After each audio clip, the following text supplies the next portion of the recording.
there, it is a fantastic day here at San Diego Market Movers Question of the Week because I have such a great guest, Kimberly Koll, joining me. Thank you, May. I love having you. So I want to talk about the buzz, right? We're talking all about the spike in rentals because it's crazy how much it costs to rent a place right now. Do you think that will affect the real estate market?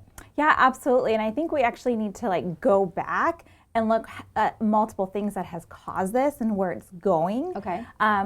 I would really like to address basically some of the things that happen at the government level, what has caused the rent prices to go up and how it's affecting. And back in 2019, the state of California did a rent control. And what that did is by passing that rent control, basically a landlord can only raise the rent at certain increments.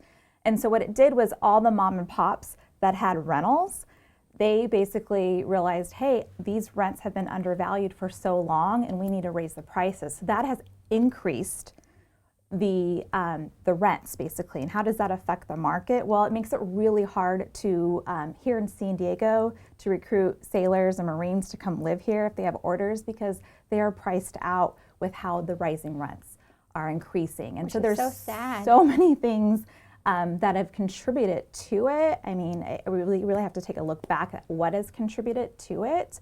And some of it has been at the government state control.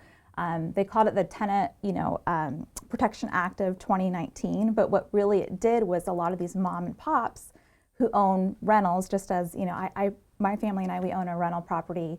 And we have to closely look at it every year to possibly raise the rent because we're going to be capped out if we decide in 3 or 4 years we need to raise it to market value.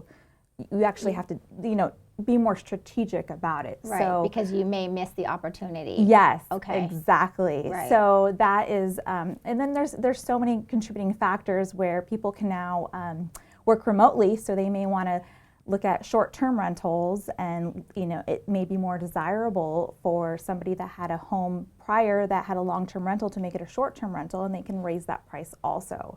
So there's a multitude of factors. We also see people who really were just like a mom and pop, had hey, they had a condo when they first got married and they decided to keep it.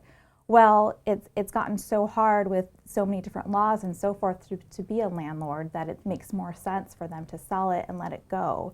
And that also contributes to the decrease in rentals. And with the decrease, obviously there's going to be higher demand. Right. It's a very interesting time right now. It's hard for renters. I think it's hard to buy a home because the inventory is so low. But at the same time, it's so hard for renters to be able to afford where they live. And they may as well purchase the home, but there's no homes to purchase. Right. So a very interesting time. So thank you so much for answering this very difficult question. We'll have to see where this market takes us. And I appreciate you joining me at San Diego Market Movers Question of the Week.